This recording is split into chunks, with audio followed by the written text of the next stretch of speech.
Pessoal, como é que vocês estão? Tudo bem? Estamos em mais episódio Mente Aberta Podcast com o Dr. Jader Ferraz. Eu me chamo Jader Ferraz, sou pós-graduado em psiquiatria, sou speaker, professor universitário, professor de especialização, atuo na área há mais de 10 anos e hoje a gente vai receber uma convidada excelentíssima. Eu vou fazer as honras e vou passar a palavra para ela. Ela se chama Jamile Martins. Foi minha colega de faculdade. Eu tenho um imenso sentimento positivo, uma honra, enorme. A gente já se emocionou bastante aqui no bastidor, já falamos de vida pessoal, claro, mas eu tenho uma enorme satisfação em poder recebê-la, porque a gente vivenciou diversas dificuldades na graduação, vivenciamos durante nosso percurso profissional e a gente vai falar de muita coisa boa. Podcast Mente Aberta é um espaço para a gente falar de saúde humana, é para a gente falar sobre a prestação de serviço, sim, mas é para a gente falar também de cuidado com o ser humano. Então, a gente vai receber colegas médicos, colegas da indústria farmacêutica, vamos receber pacientes, vamos receber todo tipo de pessoa que venha vivenciar a medicina feita de uma maneira positiva. E, além de médicos, alunos, como já recebemos, e também outros colegas das outras áreas de saúde que ancoram a boa prática da saúde. Então, vamos falar um pouquinho sobre Jamile Martins. Ela é ginecologista obstetra. É uma colega nossa que a gente tem extremo apreço. Vou dar a palavra a ela. Jamile, muito obrigado. Vamos falar sobre algumas coisinhas, principalmente da nossa rotina médica. Mas e aí, como é que você tá? Muito obrigado pela presença, viu? Eu que agradeço. Você sabe que desde o primeiro momento que você falou do podcast, de vir aqui, eu falei no dia que você quiser. Porque é verdade. É o que você disse, né? Nós já temos uma história longa de amizade, de carinho, e não podia ser diferente de você chamar e eu não estar aqui. Muito obrigado. Nós vivemos algumas dificuldades lá atrás, durante o nosso percurso de formação. E eu costumo sempre começar com quem vem e tem alguma profissão que já desempenha um tempo. Como é que foi para você escolher medicina? A minha foi de uma forma muito clichê. Aos 5 anos eu tive um prejuízo, enfim, uma demanda clínica básica, diarreia, gastroenterite.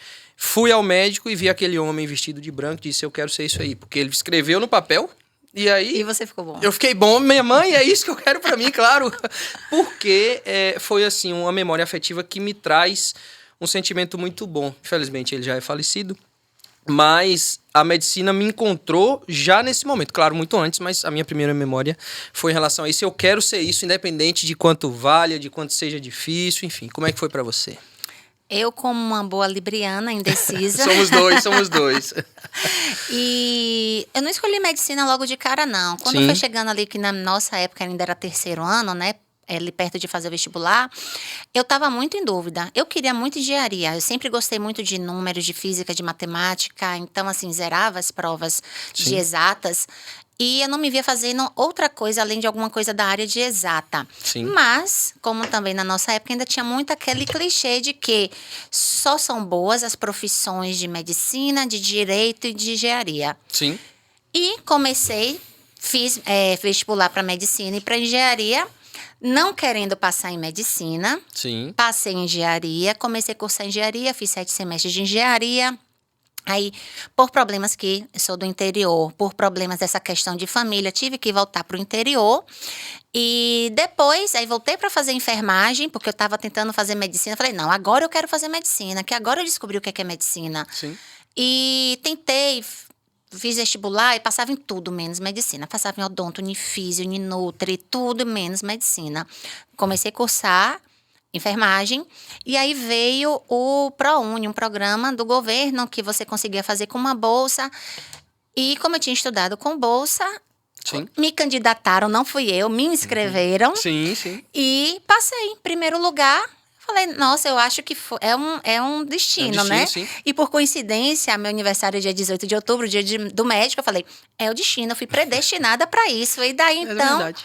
Depois que eu comecei a cursar, acho que nos primeiros semestres ainda ficava alguma dúvida da responsabilidade. Sim. Porque ter uma vida de uma pessoa sob sua responsabilidade é difícil, é um desafio grande. E ainda ficava assim, será que eu vou dar conta disso, dessa responsabilidade? Mas depois que realmente eu vivenciei, né, que nós vivenciamos, falei, não, é isso mesmo.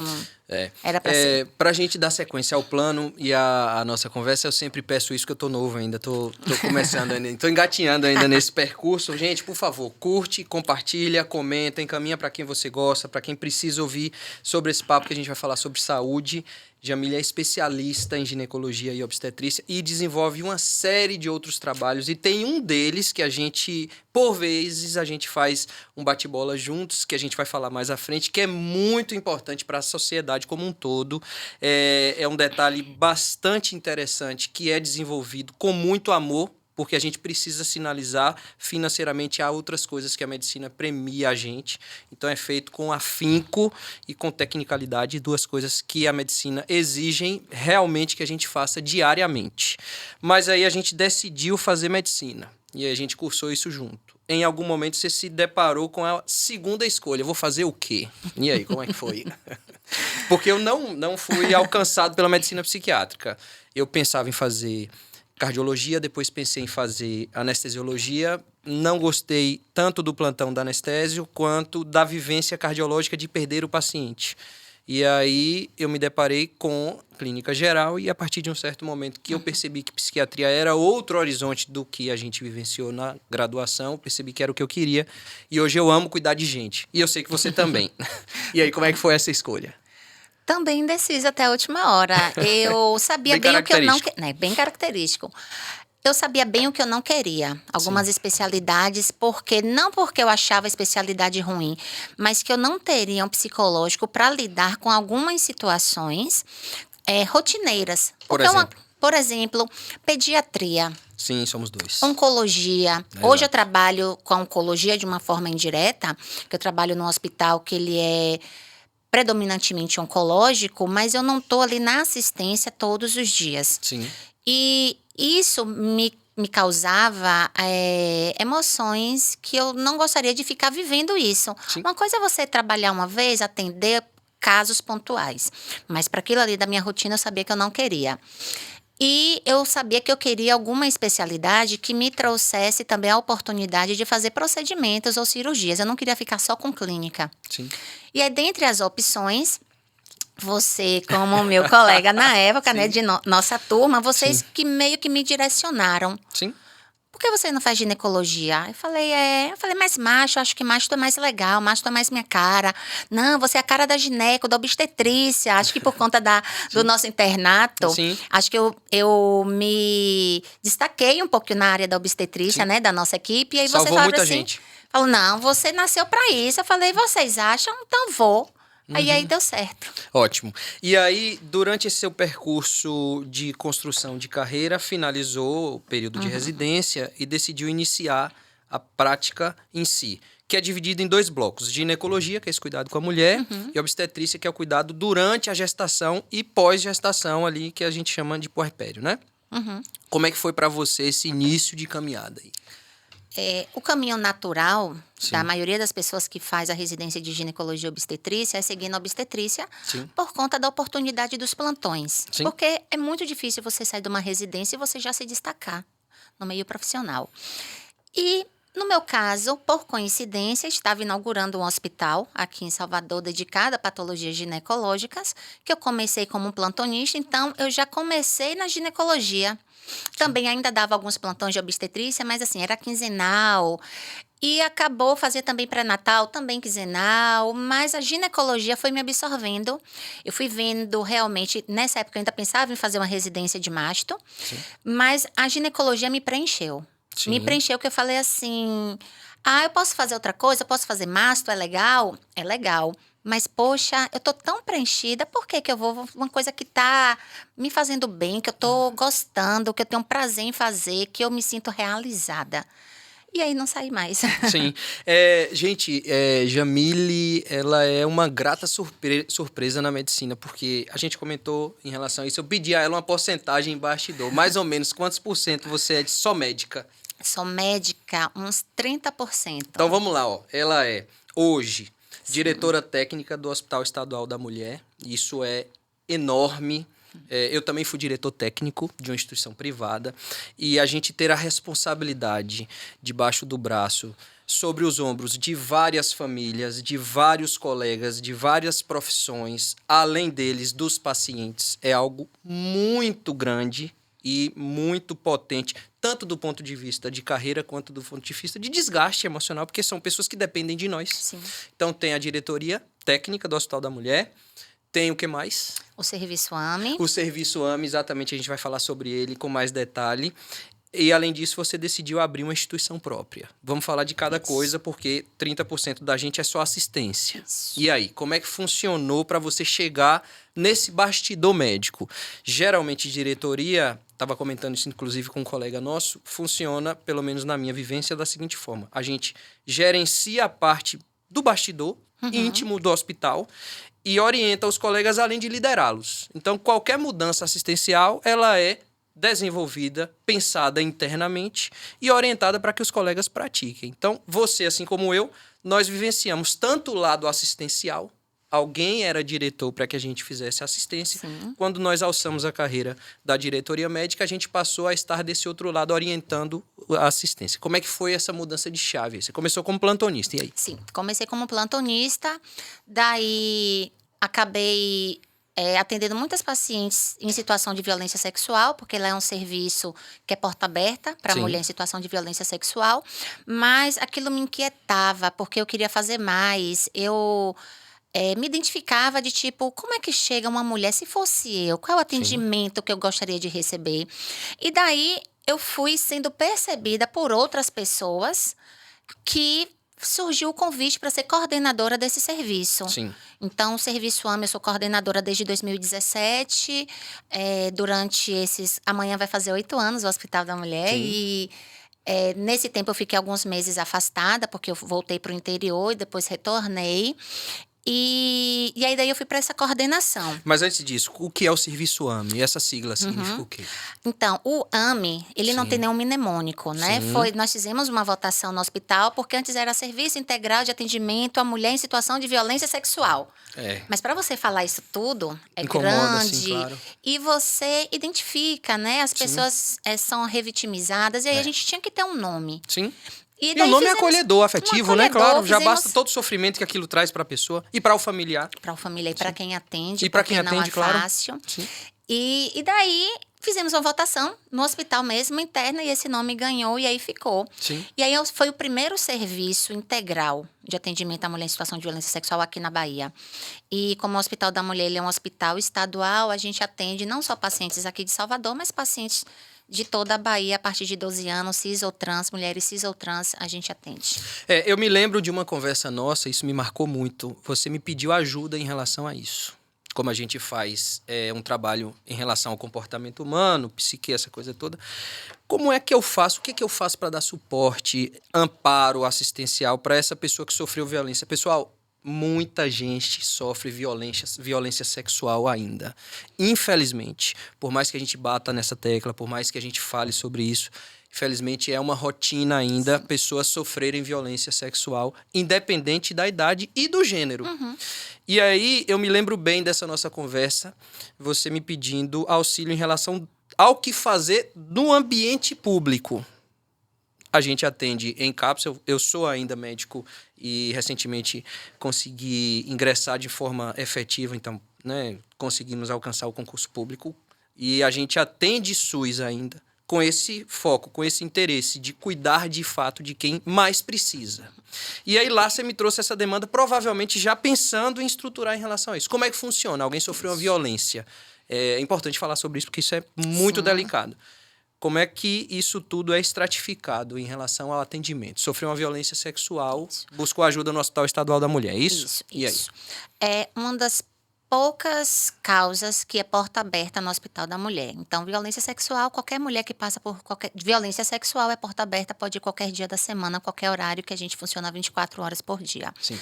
Daí ela vai passar pelo acolhimento, depois vai passar pelo atendimento médico ginecológico para fazer os exames, exames sorológicos, exames de imagem se forem necessários, para fazer o exame físico, fazer todas as profilaxias para infecções sexualmente transmissíveis, Sim. a contracepção de emergência. Graças a Deus, a maioria das mulheres que chegam ao nosso hospital não tem necessidade de internar ou fazer procedimento cirúrgico imediato. Sim. de urgência. E aí, daí, depois que a gente faz toda essa profilaxia, toda a orientação, a paciente, nesse primeiro momento, ela também passa por uma avaliação com o serviço social, para a gente avaliar o risco imediato dessa paciente retornar ao ambiente onde ela estava, ou seja, trabalho, casa, bairro, Entorno, né? né? Toda essa parte social, porque aí a equipe vai buscar um abrigo, vai buscar outros meios para proteger a vida dessa mulher. E depois a paciente recebe alta e aí ela retorna para a gente para fazer as consultas de segmento com infectologista, com ginecologista, que eu faço o atendimento de todas as pacientes do serviço. Todas passam por mim. Vamos repetir isso aí, por favor. Só para vocês terem dimensão. Então, doutora Jamile, no Hospital Estadual da Mulher, atende toda e qualquer mulher que sofre violência sexual. É isso? Isso, no segmento todas passam por mim. Na emergência não, a gente tem uma equipe de plantonistas, né, mas no retorno todas passam por mim no atendimento ginecológico.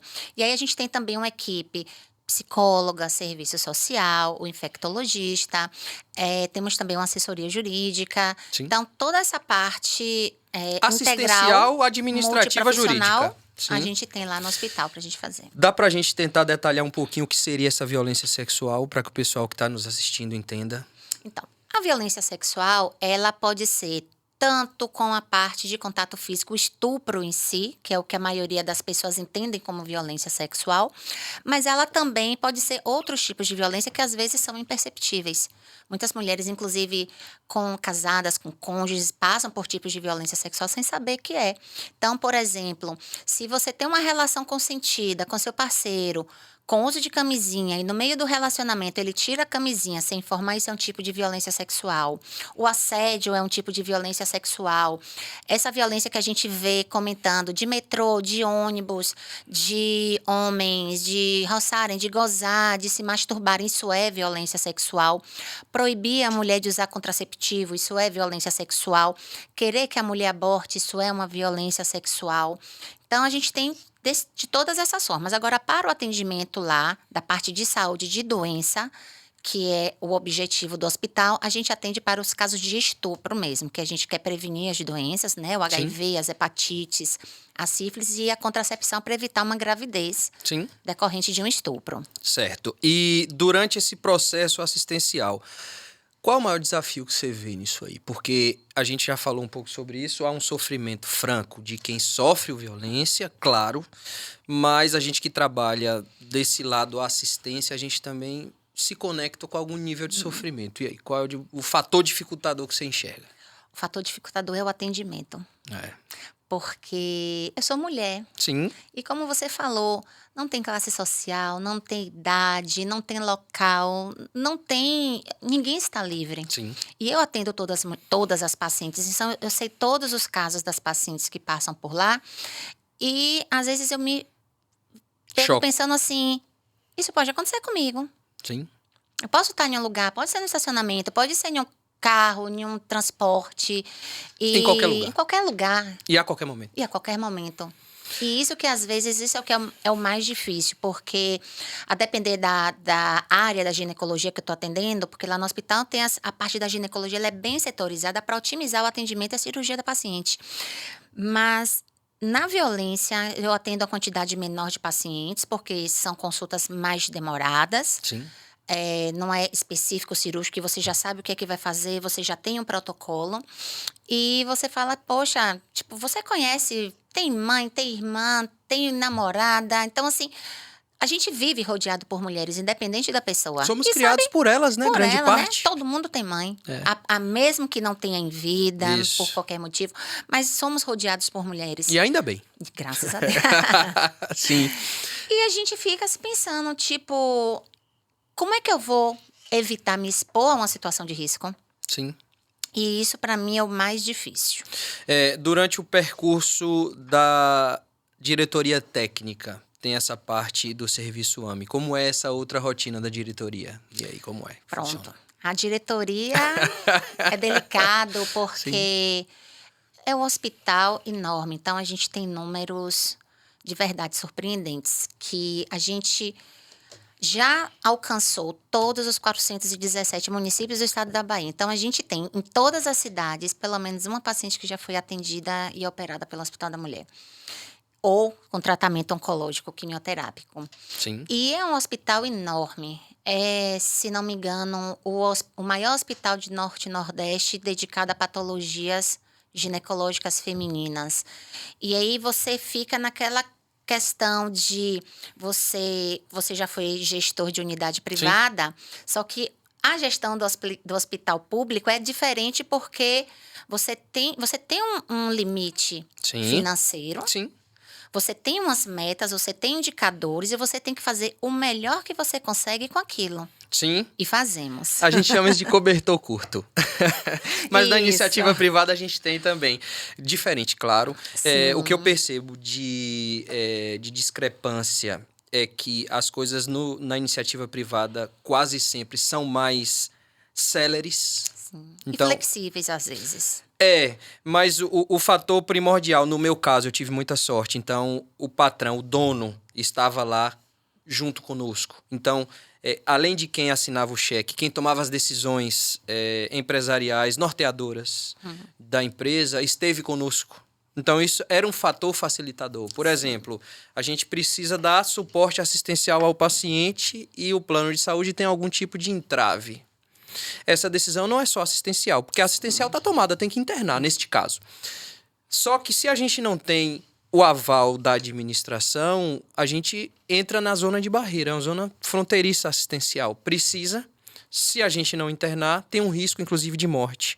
Vamos internar e vamos dar suporte, porque é um ser humano que precisa de acolhimento e de assistência. Neste caso, a instituição hoje tem mais de 60 anos de mercado, já foi somente pública, hoje é privada, mas eles têm essa filosofia de assistência para o paciente que chega com demandas psiquiátricas. No serviço público, como é que funciona isso aí?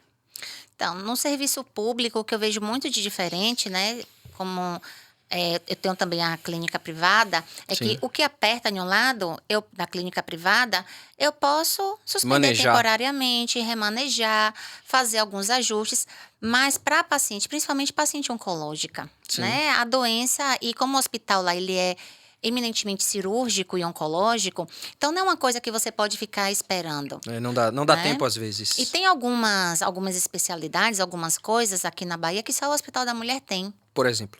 Por exemplo, cirurgia de grande porte de alta complexidade de endometriose. Só nós fazemos. O ambulatório de infertilidade com a equipe multiprofissional também. Sim. Né? O serviço integral agora, a parte da violência sexual, depois desse start do Hospital da Mulher, houve uma provocação, Sim. de uma provocação Semeadura, boa. uma semeadura. E hoje eu tenho muito orgulho de falar Sim. que fiz parte dessa construção desse serviço estadual, de outras maternidades, de ajustar protocolos de hospitais, de maternidades que foram inauguradas em parceria, né? Que Sim. a secretaria pediu esse nosso apoio. Tipo, vocês que já trabalham com isso, Podem dar um suporte, podem tem dar um know-how, né? suporte. E eu sou muito orgulhosa de falar. É visível, os Poxa, olhos brilham. você faz a diferença na vida das verdade. pessoas. Tá? E eu costumo falar isso lá no SUS. São pessoas que precisam da gente, porque todos nós somos iguais no fundo. Por mais que exista discrepância, dificuldade financeira ou, enfim, extrato social, isso existe, não tem como fugir. A doença quando bate a mesma. E às vezes a mala de dinheiro não resolve. Quem vai resolver é o ambiente público. Por mais que a gente saiba que em alguns casos é necessário, sim, são necessários remanejamentos, melhoras, atualizações. O Sistema Único de Saúde é vital para o processo assistencial de saúde. Quem não tem Sistema Único de Saúde não tem tratamento. Não tem. Do ponto de vista de diferença, já que você precisa ser diretora nas duas, qual o ponto muito positivo que você enxerga na privada? Na privada, essa flexibilidade mesmo. Sim. De você conseguir, por exemplo, a parte privada que eu trabalho, ela é ambulatorial. Sim. Então, eu consigo oferecer lá ou solicitar à paciente terapias que às vezes no SUS, não só no Hospital da Mulher, mas no SUS como um todo a nível nacional, não é ofertado. E essa paciente, ela tem a opção de conseguir fazer por plano de saúde, por meio particular, coisa que no sistema público, as pacientes que chegam para a gente não têm essa condição, não tem essa flexibilidade de chegar e poder fazer, Tipo, vou fazer um exame que custa R$ 2.000. Não é fácil. Não, para grande parte da sociedade brasileira não é. Isso, então eu consigo ofertar terapias, exames, tratamentos, o retorno também para essa paciente. Então, a paciente minha lá, se ela tiver qualquer intercorrência, ela consegue mandar mensagem para a clínica que já me aciona na mesma hora, que a gente já responde imediatamente. Sim. Então, esse é o ponto positivo, de você conseguir ofertar tudo o que existe Sim. hoje. Você também é mãe, mulher e esposa. Sobra tempo para isso, porque tem que ter tempo. Tem que ter tempo, Exatamente, senão a gente pifa. O que você enxerga do ponto de vista de estrutura de vida profissional que te toma esse tempo? E aí? Então, como a gente estava conversando aqui nos bastidores, né? Por sorte, meu marido também, ele é médico e ele entende essa parte. E ele, como oncologista, ele entende a urgência do tratamento de saúde. Principalmente a natureza do seu. Exato. Que exige brevidade. Brevidade. E ele, então, foi uma sorte, onde a gente está falando, foi Deus sim. que nos uniu. E hoje eu sou grata e com certeza a gente tem que fazer um balanço, porque tudo que a gente não alimenta, morre. Sim. Assim como relacionamento, amizade, né? Todos os tipos de relacionamento, familiares, conjugal, trabalho. Então a gente tem que saber o que a gente quer, qual é o nosso objetivo e fazer isso acontecer. Sem dúvidas. Então, assim, não adianta você estar casado e falar, já é meu. Sim.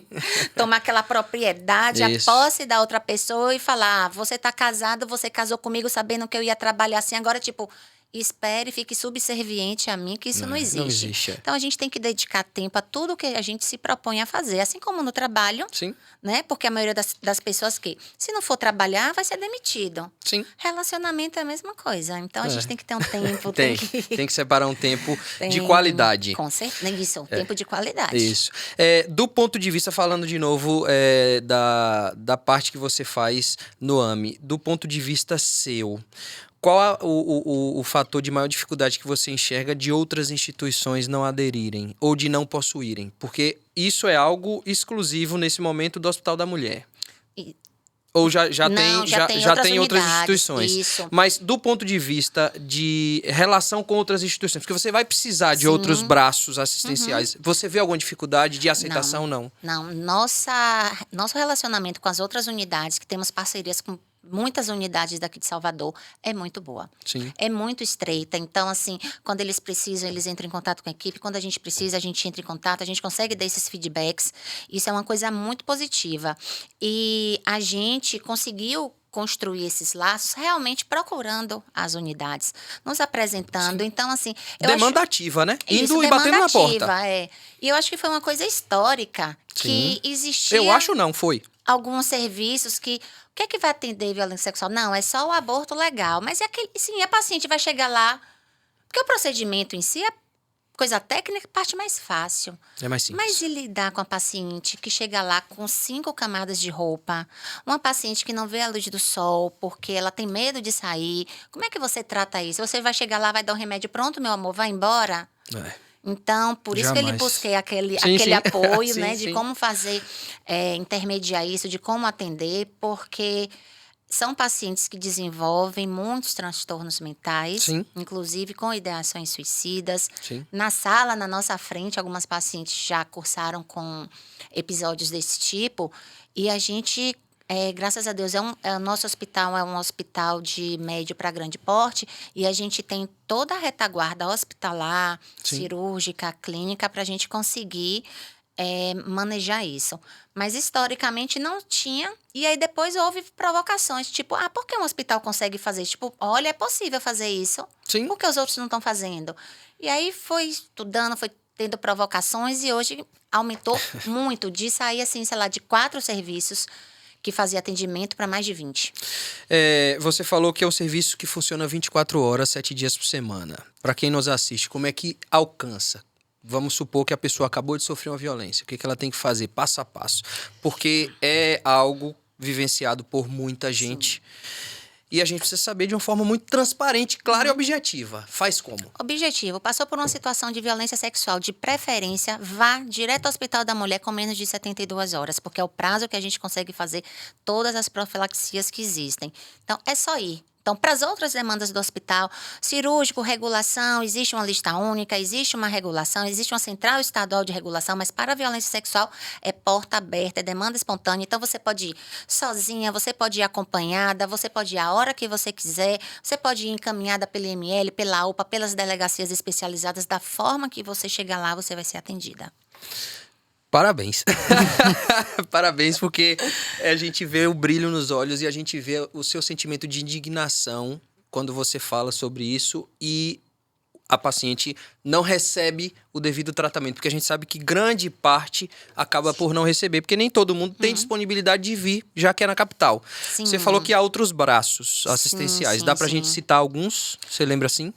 Então, em algumas cidades, tipo Jequié, tem um centro especializado, mas que lá só funciona em horário administrativo. Mas tem Sim. a UPA, que é a Unidade de Pronto Atendimento, que é uma emergência 24 horas. Tem o Hospital Geral Prado Valadares, que também é 24 horas. Vitória da Conquista, tem a Maternidade Zalmatos.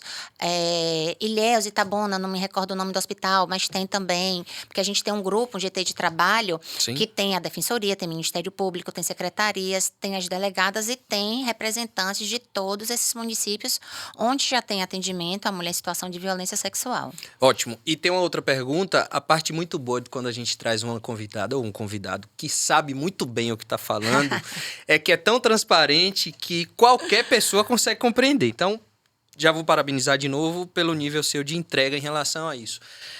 A gente vive uma dificuldade muito grande de compreensão em relação a gênero e expressão sexual. Dá pra gente pelo menos entender, basicamente, quem pode procurar e deve procurar numa situação de violência sexual. Pronto. O perfil de atendimento do Hospital da Mulher são mulheres cis ou trans, a partir de 12 anos de idade. Então, a gente não atende pediatria. As pacientes pediátricas podem ir às unidades de pronto atendimento, que lá elas vão ser direcionadas para as unidades de referência. Mas lá a gente só atende mulheres cis ou trans, a partir de 12 anos de idade, independente da orientação sexual. Ótimo. Do ponto de vista assistencial, você sentiu alguma dificuldade ou barreira para implantar isso? Não, porque quando o hospital ele foi inaugurado, em 2017, ele já veio com essa proposta de ter o serviço de violência sexual. Sim. E o serviço ele foi amadurecendo. Então, eu entrei na coordenação desse serviço, acredito que uns 8 a 10 meses após a inauguração do hospital. Sim. E daí, com o tempo, né... E uma história interessante é que quando eu fiz residência, eu atendi um único caso na emergência de mulher em situação de violência sexual, que eu tive um trauma, que eu falei, eu nunca mais quero atender paciente de Vítima. violência. Não quero de jeito nenhum. Quando tiver, eu vou pedir para outra pessoa, vou pedir para o plantonista.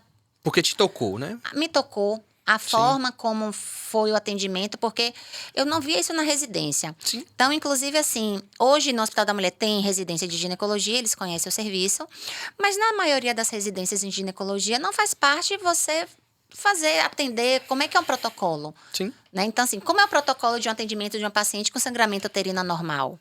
Sim. O que é que você pode fazer de medicação? Quando é que é indicado cirurgia? Quando é contraindicação? Você aprende isso, mas atender uma paciente de violência sexual, seja na psicologia, no serviço social, na gineco, na infecto, a gente não aprende. Sim.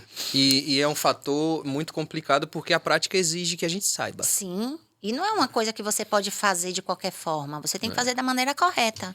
Porque pode trazer danos graves. Claro. Né? E crônicos. Sim. Voltando a essa outra interface. Tem a paciente que passa pela demanda e tem o nosso olhar, mas principalmente o nosso sofrimento. E aí, para você, como é lidar com esse tipo de situação? Porque, na minha prática, por mais que a gente ache que não, eu consigo lidar, fecho a porta do consultório, vou para casa, sou eu mesmo, não é assim. Isso vem de alguma forma, de alguma demanda. Como é que é isso para você? Porque, de certo modo, você traz essas histórias todas para dentro de você. E algumas delas impactam, tocam, transformam a gente em outro ser humano. E aí, como é que é isso? Alguns casos me inquietam bastante pela forma, pelo agressor, pela forma como a família lidou com aquilo. Então, assim, tem muitas interfaces que, às vezes, em alguns casos, me inquietam bastante. Eu tenho uma rotina de sempre que eu atendo as pacientes, sempre quando eu finalizo os atendimentos, eu vou ao banheiro lá da unidade e me lavo. Sim. Então, eu passo um tempinho ali na água, me lavando, aquele momento com água, o barulho da água. Sim. Não é lavar assim de Terapêutico. tipo, me limpar. Aquele barulho da água, o toque da Sim. água, aquilo ali me acalma. Sim.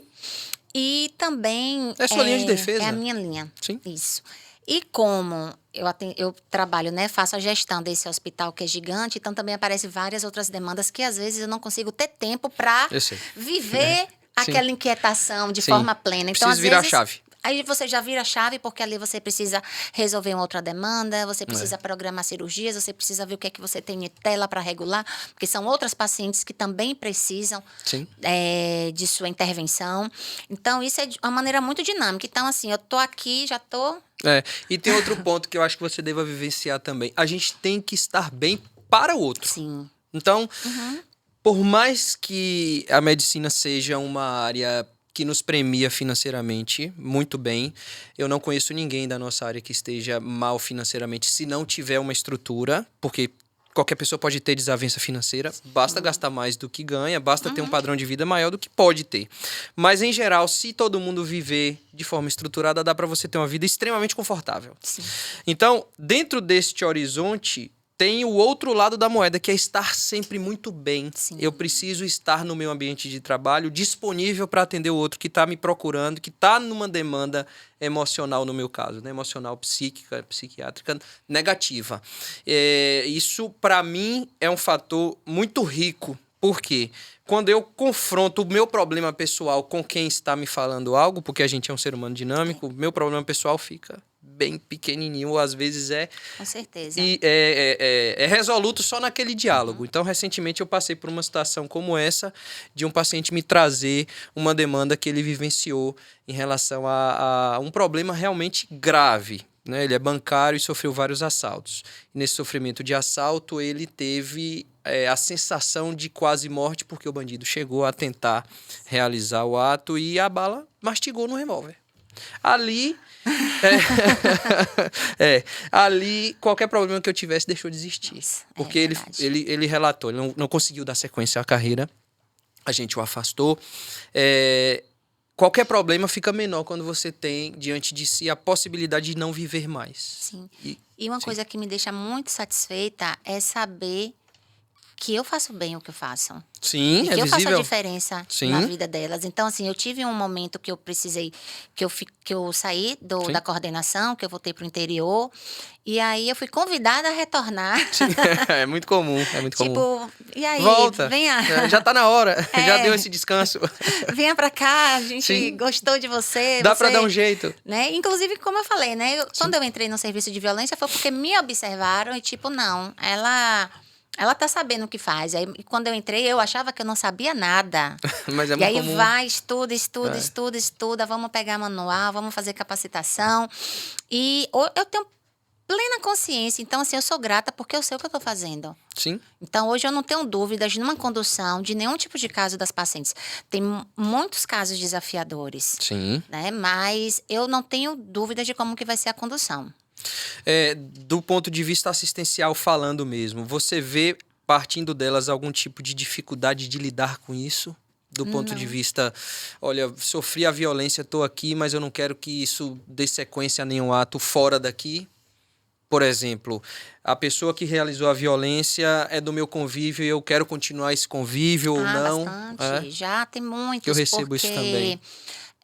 Tem a violência conjugal, né? Sim, A claro. sexual que ela é conjugal. E tem um outro que para mim é a pior, não é nem a parte do conjugal, porque as pacientes, elas têm certas dependências psicológicas, financeiras e sociais que às vezes não pode sair. Num primeiro momento, desse- incapacitam o de descolamento físico, né? Isso, sem contar em outras questões de sociais, de onde mora, os envolvimentos, Sim. que realmente impedem dela sair disso. Mas quando é uma paciente que é menor Sim. e que vem aquela coisa assim, porque existe julgamentos. E, Sim, infelizmente, totalmente. a gente recebe algumas pacientes que falam que passou por outras unidades que sofreram violências institucionais.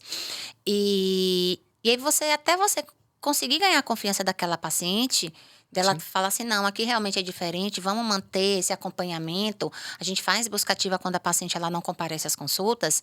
Isso demanda um tempo e demanda realmente uma entrega. Sim. Mas o que realmente mais assim, me incomoda é quando é um paciente que é menor, que quanto mais jovem, né? Então, assim, os anuários de violência mostram isso, a minha prática também mostra que quanto menor a paciente, mais próximo ao agressor. Sim. E isso é o que eu fico... Te desgasta. Me desgasta, assim, tipo... Vai no âmago, né? Vai que eu não consigo imaginar, eu como pessoa, eu como família, eu como mãe, de imaginar essas situações de familiares abusando de filhas, de netas, de afilhadas, de sobrinhas Pessoas próximas. próximas. Então, isso é uma coisa que eu... Enoja e causa Enoja. esse sentimento de asco. É. É muito delicado, realmente. Você fala com muito sofrimento em relação a isso. Como é que você enxerga esse sofrimento médico aí? Você vê isso bastante na sua prática médica? Colegas médicos que acabam sofrendo por não construir pelo menos essa linha separadora de, olha, meu trabalho está aqui, eu vou tentar não absorver tanto isso. E aí? Eu não vejo muito, porque lá no serviço, por exemplo, quem faz esses atendimentos além de mim é quem faz o atendimento na emergência. Sim. Então, assim, como tudo na vida, tem o foco. Sim. E como eu te falei, eu tenho essas inquietações, eu me vejo, às vezes, em alguma situação, tipo assim, todo mundo, ninguém tá livre disso. Sim. Mas, rápido, tipo, qual é o foco? O foco Sim. é esse aqui. Então, vamos focar em fazer isso aqui. Então, no meu atendimento, inclusive, eu evito de fazer os meus julgamentos, Sim, de falar, claro. mas como é que isso aconteceu? Isso é um Sim. absurdo, então eu não faço isso. Recentemente eu falei isso com um colega e falei aqui também em vídeo. A medicina psiquiátrica, ela me premiou com muitas benesses. Primeiro, eu sinto que eu nasci para fazer isso. E é visível quando você fala, porque você também. Então, eu fico extasiado em saber que, poxa, eu nasci para isso. Ainda bem que isso existe para poder fazer. Porque é desgastante, por vezes a gente não sente vontade, porque a gente é ser humano, a gente quer ter férias mais longas por vezes, a gente não quer ir naquele dia, porque nem todo dia a gente está super bem. Mas quando a gente senta e tem que fazer, a gente faz bem feito, porque a gente gosta e sente que nasceu para isso. Mas a gente precisa sempre, principalmente nas nossas áreas, se despir de qualquer preconceito. Não tem como eu atender alguém que tem uma demanda emocional, que está ali se desnudando do ponto de vista emotivo, e olhar para aquela situação e trazer esse julgamento. Mas por que foi assim o assado? Por que não conduziu? Mas por que você foi para lá? Isso. Por que você não gritou? Enfim. E eu vou além. Não só o julgamento do que está acontecendo, quanto o julgamento de não ter aceito o tratamento, porque minha área sofre desse mal ainda. Sim. Então, não vou tomar remédio, o remédio não é para mim, isso não precisa. Vamos tentar com medidas não farmacológicas. E a gente sabe que em alguns casos a gente consegue reverter com medidas não farmacológicas, mas grande parte de quem nos procura vai precisar do remédio, porque já está numa situação mais moderada, grave. Mas além desse julgamento assistencial ali, momentâneo, o julgamento de quem não aceita o tratamento, é esse pós. Não aceitou, não deu sequência, eu solicitei, você não fez, por quê? Então, a gente precisa se despir de todos os preconceitos para dar assistência plena. Porque a gente vivencia, às vezes, situações muito graves do paciente não dividir aquilo com o cônjuge que está há 10, 20, 30 anos.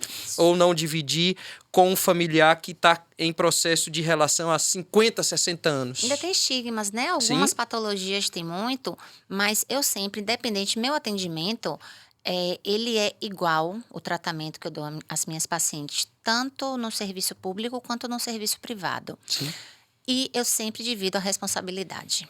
Então, assim, sei lá, vê uma paciente com endometriose. E aí a gente explica para ela qual é o plano, o que é que a gente pode fazer, o que é que não pode, qual é a medicação que a gente vai usar, o que é que a gente vai esperar disso, por quanto tempo a gente vai esperar. Então, eu explico tudo à paciente. Quando a paciente retorna, e aí, você fez o que é que a gente propôs? A gente fez um combinado aqui. Você tinha que usar medicação, mudar estilo de vida, nananã. Não. Como é que você tá? Tô assim, tô sangrando, tô com dor, não tô conseguindo ter relação, tô estressada, não tô dormindo. Nossa, não melhorou nada. E as medicações, e o estilo de vida, e aquele alimento que eu pedi pra você retirar, como é que tá? Não consegui. Eu falei, vamos lá. Sim. eu não vou conseguir fazer a tua parte. A gente tem... você tem que dividir essa responsabilidade comigo. Porque você pode vir aqui 50 vezes. Sim. Se você não mudar o que te fez causar a doença, se você não conseguir, não começar o seu tratamento, você não vai ter mudança. Sim. Então, eu sempre divido responsabilidades. Eu acredito que no seu caso isso seja mais Mais fácil. possível. No meu caso, muitas vezes o prejuízo cognitivo me impede. Ou a natureza da doença impede o paciente de se enxergar em doença. Então, alguns quadros, por exemplo, transtorno afetivo bipolar. Hoje eu atendi uma paciente que provavelmente vai ser uma entrevistada nossa. Ela chegou, eu tenho transtorno afetivo bipolar. E o transtorno afetivo bipolar se exemplifica por duas situações. Tem que ter mania eufórica, então o estado de estar ligado na tomada, não sentir necessidade de sono, ficar numa inquietação, numa agitação, possuir desinibição sexual, ter várias relações, mudar o seu estado de comportamento de uma forma abrupta, ficar literalmente o tempo todo extremamente aceso. Então, esse é o ponto eufórico. E o indivíduo deve apresentar depressão, sintomas depressivos, mas teve esse momento eufórico, tem transtorno bipolar. Um grande fator de dificuldade da doença é se enxergar nesse momento eufórico. Não, eu sou dono de mim, eu faço tudo, tô pleno ou plena. Eu tô tão bem, Exato, tô logo com agora que eu tô com energia, toda essa energia, tô não tenho feliz. necessidade de dormir. Você quer me retirar isso? Não, isso aí é minha família ou quem tá do meu lado tá Você vai me criando um dopar? complô. Exato. Essa paciente, como raríssimas outros pacientes, doutor, eu tenho. O remédio me aquieta, me acalma, eu me sinto bem. E eu quero me afastar disso porque eu fico disfuncional. Isso é de uma riqueza cognitiva, conversei isso hoje com ela. Você não tem ideia de como isso é positivo, porque 98% das pessoas não tem isso. Uhum. Então não tem como eu construir muitas vezes essa relação, isso a parte você fez?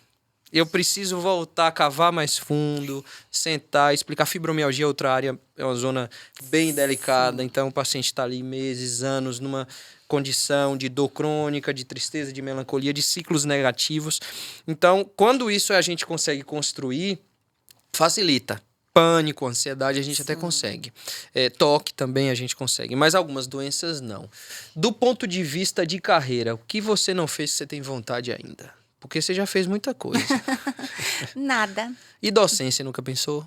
Ou já fez? Já pensei, mas assim, hoje para fazer docência, porque a parte do Hospital da Mulher, né, aqui em Salvador, e a minha clínica privada é no interior. Uhum. Então, para eu assumir qualquer um outro serviço hoje, qualquer atendimento, qualquer coisa... O dia tinha que ter 30 horas. teria de sair de uma dessas Sim, funções, claro. né? Que eu falo, Acho bem difícil. Eu falo só se quando me colocarem para fora, porque eu Pode por ocorrer, minha, claro. Claro, que eu por minha vontade não tenho planos para isso. Ou tirar o tempo com minha família, que também é inegociável. Não, claro, então, com certeza. E ainda tenho essa questão, né? De que eu tenho que viajar toda semana. Você vem toda semana? Toda semana. Que dia, mais ou menos, da semana? Eu passo da metade de uma semana à metade da outra semana. Então, você vem na quarta e volta na terça, é isso, mais ou menos? Tipo, eu saio terça de noite de lá e saio quarta da noite daqui. Semana sim, semana não, é isso? Isso, Porque quando eu chego lá, eu passo a semana lá. Só que eu não passo a semana de segunda a sexta. Eu passo a metade, porque assim eu De consigo... quarta a terça. Você consegue ter tudo. Isso. Entendi. Eu tenho tudo e ainda tenho final de semana. que é positivo. Quando dá, né? Porque o celular não para. Pra levar as crianças... o ainda celular tem não as para, cirurgias de final de semana que Eu faço. vi. Eu vi. E ainda bem que elas existem, né? Sim. O que você enxerga nessa sua escolha de carreira de maior positividade e de maior negatividade? Porque tem coisas boas e coisas ruins. Sim. De negativo, que eu não vejo nem como um negativo Prós mesmo. e contras. É a questão da responsabilidade, né? Sim. Que quando você fica responsável, ali, você tem a responsabilidade do seu paciente, que está ali, que você está atendendo, que você é responsável pelo aquele tratamento. Você é responsável pelos acompanhantes, né? Sim. Pela família também, porque a família, a depender do tipo da doença, sofre com o paciente também. Você também tem que fazer esse atendimento. Quando o paciente, seja no público ou no privado, vai à consulta com o acompanhante, você tem que também explicar esse acompanhante. Às vezes até mais ao acompanhante. Às vezes, no seu caso, eu acho que principalmente mais do que eu. E no caso do serviço público, você ter que fazer todo esse remanejamento de quantidade de cirurgias, de programação, e quando um colega sai, e reposição. Sim. Vamos abrir, aumentou muito a demanda, vamos abrir mais vaga, vamos operar mais. Então, a gente tem que fazer, e a gente sabe que nunca é o suficiente, Sim. porque as doenças acontecem O aos tempo todo, né? bolos. Claro. A estrutura física, o recurso humano e o recurso financeiro são limitados. São fixos, Né? né? O hospital, né, falando especificamente do Hospital da Mulher, ele é um só, Sim. ele não vai conseguir abraçar tudo. E essa é a parte difícil, que você sabe que não vai conseguir fazer tudo, você não vai conseguir tratar todas as pessoas que hoje precisam desse tratamento. Sim. Mas em contrapartida, que aí é o foco, que é o olhar que eu tenho, que é para onde é a direção que eu olho mesmo, a gente faz o trabalho que a gente faz é muito bom. Sim. O trabalho que a gente faz salva vidas. E mesmo quando não salva, uma coisa, Jada, que eu acho que é encantador é quando você tem um óbito Sim. e a família vai lá para os profissionais, ou vai na ouvidoria, ou vai na gestão, para agradecer ao tratamento. Sim. Porque quando o tratamento dá certo, é fácil você É falar, maravilhoso poxa, colher doutor esses Jada, louros. muito obrigada, É. tô ótima, graças a você. Mas quando você passa uma situação de perda, você conseguir enxergar que você teve uma melhora, que você não sofreu, Sim. que você teve um tratamento acolhedor Digno. da equipe e da equipe Sim. toda. Não Sim. é só, tipo, o atendimento é médico, não, de toda a Sim, equipe. claro. Isso é uma coisa que é encantadora, que você fala assim, realmente a gente está num caminho certo, a gente faz a diferença. Recentemente eu vivenciei isso de uma forma diferente. Eu digo sempre isso, graças a Deus, por mais que o suicídio ronde o meu carimbo, eu não ainda vivenciei ele de uma forma tão particular, tão única, minha assistencialmente falando. Então, eu não perdi o paciente ainda para ele, e é algo muito comum e natural na nossa área. Mas alguns pacientes falecem. Então, recentemente, eu tive essa vivência do paciente oncológico que veio a óbito. Colega médico, inclusive, decidiu vir a óbito em casa com seus familiares. E eu tratei ele do ponto de vista psíquico. Durante um tempo, a gente conseguiu reverter várias condições. Então, ele já estava num processo progressivo ruim de câncer. Mas ele, depois do atendimento da gente, teve uma outra vivência familiar e social, o que me trouxe um profundo sentimento positivo, assim. É o que você falou, chega a me arrepio quando eu falo, porque, assim, emociona bastante a gente. É um colega que vivenciou medicina durante décadas e que decidiu entregar pra gente esse cuidado assistencial. Minha parte psíquica não tá boa, me ajude aí. Veio de uma outra colega muito competente da área, mas as nossas mudanças trouxeram mais vivência familiar. Ele se conectou com os netos, se conectou com os filhos, se conectou com a esposa, pôde sair mais, pôde vivenciar situações familiares muito positivas, mas como acontece para todos, e inclusive acontecerá para nós, tomara que daqui longos anos, exatamente, chegou o óbito e ele veio. E eu fiz esse mise-en-scène todo para chegar nesse ponto. E a família me trouxe justamente essa percepção. Muito obrigado por ter cuidado dele, muito obrigado por ter entregue assistência de uma forma que a gente não imaginava. Você fez a diferença. E às vezes tem coisas que são corriqueiras pra gente, tipo assim, Sim. eu não fiz diferente pra Sim. ele, porque Sim. ele é colega médico, eu não fiz diferente porque é um conhecido. Sim. Eu fiz o meu trabalho da melhor forma que eu sei fazer, com o que eu estudei, com a capacidade técnica que eu tenho, e você vê o quanto que isso faz uma diferença na vida da pessoa, é esse reconhecimento. Sim, sem dúvidas. Do ponto de vista assistencial público, está bem consolidado. Como é para você receber alguém no serviço privado precisando desse tipo de ação, de atitude, de assistência? Já aconteceu? Porque De violência? Violência, exato. Já aconteceu no público bastante. Alguém no serviço privado já precisou marcar uma consulta e dizer, na verdade eu vim aqui para tratar esse assunto. Já. E aí? Já tive algumas oportunidades, poucas, graças a Deus, se não me engano, 2 Sim. oportunidades que isso aconteceu, que na verdade não foram violências. O que Sim. houve? Foram pacientes menor de idade, em que tiveram lesões em vulva. Sim.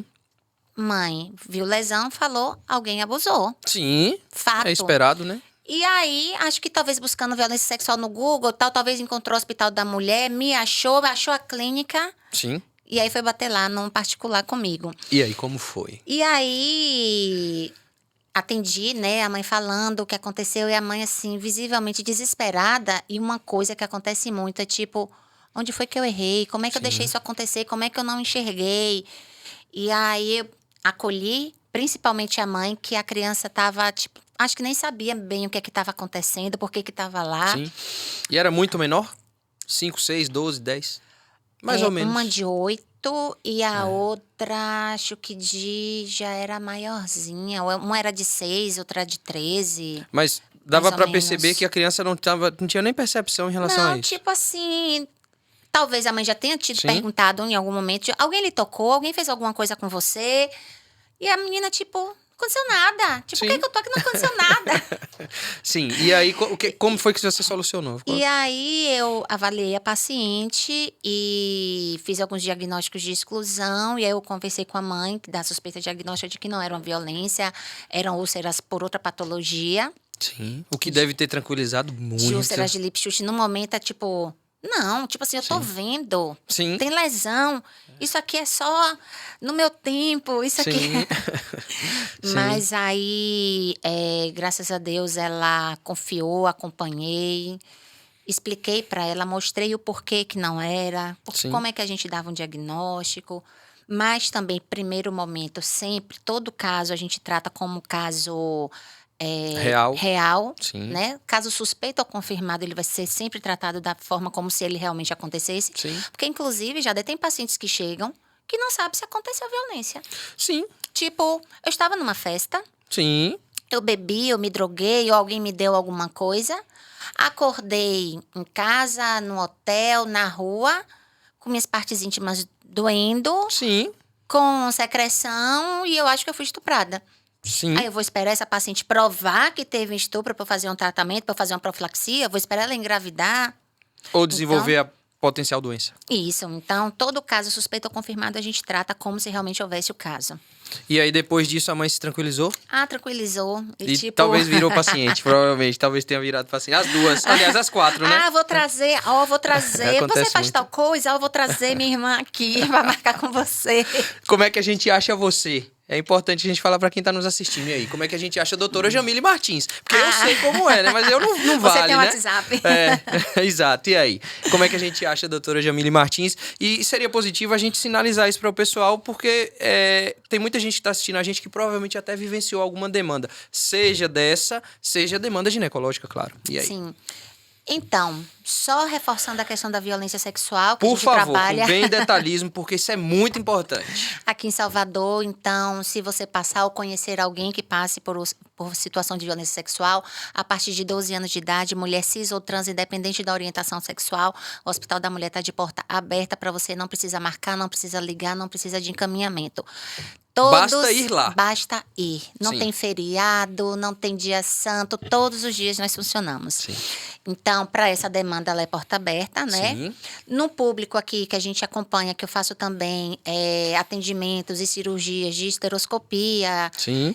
No Hospital da Mulher, esses atendimentos, todos os cirúrgicos, é via sistema único. Sim. Lista única, então a paciente precisa de um encaminhamento que vai para o sistema lista única e a partir da disponibilidade de vagas, essa paciente vai ser chamada. Sim.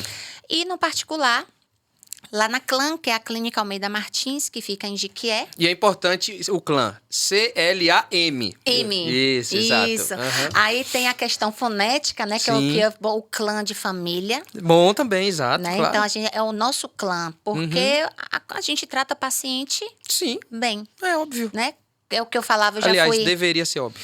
Eu já trabalhei também na direção técnica de unidade de pronto atendimento e sempre que a gente fazia reuniões multiprofissionais, eu falava, trate todos os pacientes como se fosse um familiar seu. Sim. Porque sabe aquela coisinha do jeitinho brasileiro que tem de falar bem assim, como a gente trabalha na área da saúde, fala bem assim...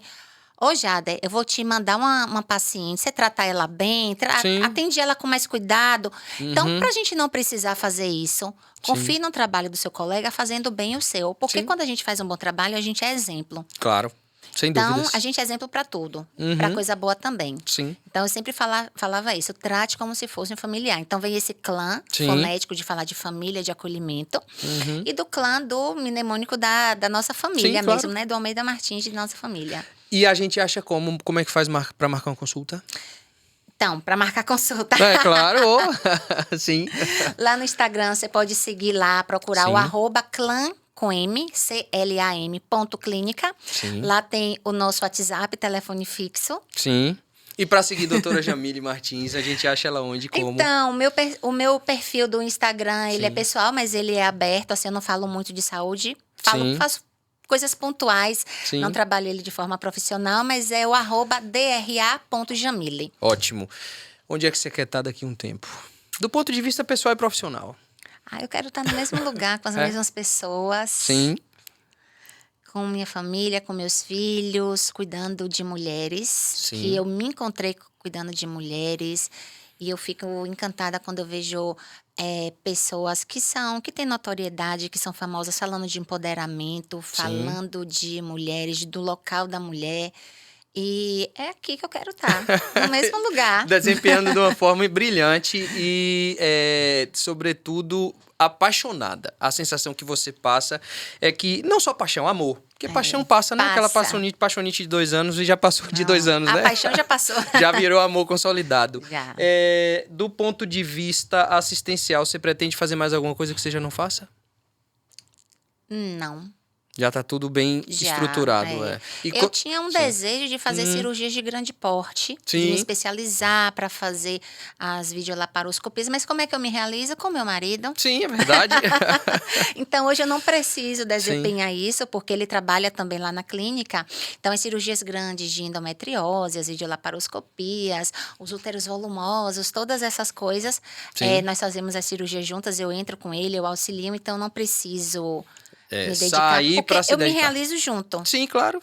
Sim. E é um momento íntimo também de estar junto, né? Porque você reconhece a pessoa de duas formas. A parte humana e a parte profissional, que acaba sendo... tem que ter admiração. Tem, sempre. Essa admiração, Amor. Se esvai. Exatamente. Uma última. Como é que você tá do ponto de vista do que você pensa... para sua estrutura familiar? Vai trazer todo mundo para cá? Vai ficar nesse bate-bola até quando? Porque eu já ouvi isso antes da gente gravar, mas a gente tem que dividir um pouco também. Pretende vir para Salvador, de fato, fincar raízes e aí? A gente tem planos para no futuro, não agora, não é nada para agora, de quando as crianças começarem a querer estudar fora, de ter uma outra formação, a gente acompanhar. Sim. Né, pra gente dar essa estrutura para eles, essa estrutura familiar, de acompanhá-los, de vir para Salvador, né? Primeira intenção é Salvador, mas caso eles cresçam e falem assim, quero morar fora na China. Isso, bora. Né, e tem que pode, viu, hoje em dia. Exato. Né, daqui para lá muita coisa pode acontecer, daqui para lá. Sem dúvida. Voltando àquela parte que a gente falou a respeito da sua lavagem de mãos quando você atende um caso muito delicado e tudo mais. A gente dividiu também algumas falas de vivências pessoais. Você vive fora também, você se divide entre esposa, entre dona de casa, entre médica, entre gestora. E aí, como é que funciona essa parte de saúde mental em si? Como é que funciona para você? De que maneira você se relaciona com isso? Porque há desgaste, claro, né? Sim. Nada é perfeito, né? Então, você me perguntou como é que você se vê hoje no trabalho. Não mudo nada. Como se vê daqui a alguns anos, também não mudo nada. Mas, como tudo na vida, a gente tem dificuldades em trabalho, no relacionamento, na criação de filhos, porque às vezes a gente tem dúvidas de realmente se a gente está fazendo certo. Claro que a gente sempre está fazendo o melhor que a gente pode. Mas será que aquilo ali que é a melhor opção? Então, uma coisa que eu tenho claro para mim é, como eu falei, é o olhar, é para onde que eu vou direcionar o meu olhar. Sim. Então, assim, se tem uma coisa que tá ruim, hoje eu vou ter que sair daqui e vou para casa, tem o trânsito, mas o meu foco é a casa. Chegar em casa é ver meus filhos. Então, se eu ficar só reclamando do trânsito, meu caminho vai ser uma bosta. Sim. Então, eu vou ficar chateada, vou ficar irritada, vou chegar em casa chata. Quando meus filhos chegarem, eu vou falar, mãe, então assim, você tem que direcionar o olhar para a melhor parte das coisas que você tem no seu dia a dia, que você tem na sua vida, na sua família. Porque para tudo, eu enxergo que para tudo que você passa, você tem coisas para agradecer. Sempre. Perspectiva positiva, mindfulness. Isso. Nunca se medir pela régua dos outros. Sim. Então, isso também é uma outra coisa. E eu sei que tudo que a gente faz, a gente tem um objetivo, a gente vai ter que ter o bônus e o ônus, e você tem que saber exatamente o que é que você quer. Porque se eu estou em um lugar desconfortável, eu saio. Então, tem coisas que, tirando essa parte de psicológica, de tentar manter, de olhar para o lado bom. Sim. Coisas que eu faço, assim, meu hobby é assistir desenho. Sim. Então, assim, jornal não é uma coisa que eu gosto, porque eu vejo, eu passo tanto dia com tanta dificuldade. Sim, claro. Eu penso igual, eu não vejo. Lá em casa eu não vejo. Coisas difíceis para você tomar decisões difíceis Sim. durante o dia. Não é isso que eu quero ver. Então, eu fico ali com o meu tempo ocioso vendo desenhos. Ócio produtivo. Ócio. Sim. Ficar com as crianças, assisto desenho com as crianças, brinco com as crianças. Questão da atividade física. Sim. Alimentação, às vezes eu me dou o luxo de comer um monte de besteira, porque aquilo ali que naquele momento me faz claro. bem. Mas com ponto de vista de que eu sei que essa alimentação irregular não é a minha rotina. Sim. Porque... né? A gente sabe que tem complicações. Tem a fatura. Né? Atividade física eu ainda tô capingando, mas eu tô indo. Tá visível que tá indo sempre. Mas do ponto de vista desse autocuidado, percebe que precisa fazer mais alguma coisa?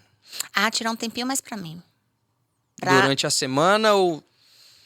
Não necessariamente a semana ou um dia, mas tipo, cuidar, porque uma coisa que eu vejo que faz, principalmente pra mulher, Sim. bem pra autoestima, pro psicológico, é a questão realmente da estética. Sim.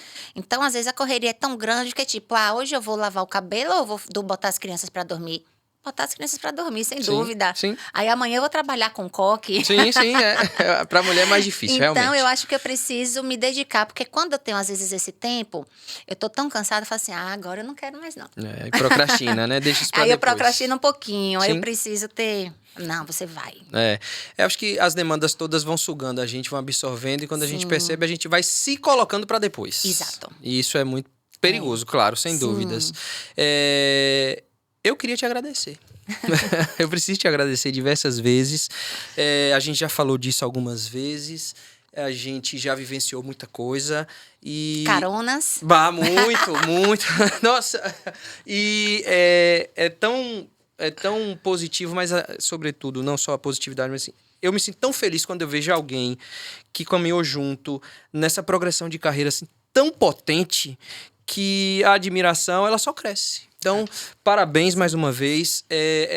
A gente recebe várias pessoas aqui, claro, mas quando a gente recebe alguém que vivencia o que ama e graças a Deus tem sido a tônica, é muito visível. Parabéns pelo trabalho desenvolvido. A gente sabe o quanto é desafiador, o quanto é difícil. A gente fica com as nossas marcas internas e precisa lidar com elas, sem dúvidas.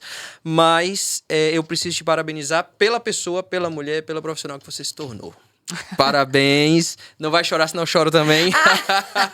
Mas muito obrigado por tanta coisa que você me entregou durante esse tanto de tempo, porque a medicina ela foi muito bondosa com a gente. Sim. Mas do ponto de vista de relação, foi muito positivo a gente construir essa irmandade. Então, onde quer que a gente esteja, mesmo distante fisicamente, há um sentimento genuíno de admiração, de positividade, de torcida. De torcida, sem dúvidas. Você sabe que com nossa rotina de família, de demandas de trabalho, a gente não está presente como éramos, né, na faculdade, que a gente vivenciava. A gente era mais família do que família mesmo. Exatamente, a gente ficava mais próximo do que nossos próprios familiares. Sim. Mas, como você falou, a recíproca é muito verdadeira.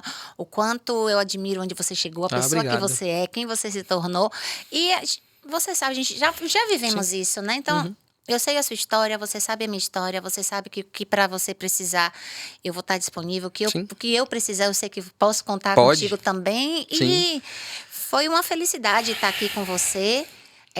Te reencontrar, porque talvez se você não tivesse me convidado para o podcast, a gente não ia se ver. Não ia se ver, não. Ia ter que marcar na agenda. Ia ter que marcar quase que como uma consulta. Quase uma consulta, verdade. Que, inclusive, a gente vai ter que marcar, porque minha mulher tá precisando de gineco. Nossa, vai ser um prazer. Eu sei disso. Mas, mais uma vez, muito obrigado. Obrigado demais, que você possa continuar alcançando todo esse êxito, que eu possa continuar vendo você no Hospital da Mulher, que você representa o Hospital da Mulher. Quando eu vejo você lá fazendo o que você sabe fazer de maneira tão positiva e tão genuína, nos dá a certeza de que a liderança que cuida desse setor, que é um setor tão delicado, sabe, além do que está fazendo, faz com amor. Com certeza. Então, parabéns. Então, de novo, vamos seguir você nas redes sociais. Clínica Can, ou Can, Clã.clínica. clã.clã com M, Isso. mas onde? DRA.Jamile. Pronto, então muito obrigado, Jamile, novamente. Siga as nossas redes sociais, então, Mente Aberta, Dr. Jade Ferraz. Estamos no YouTube, estamos no Instagram, estamos no TikTok.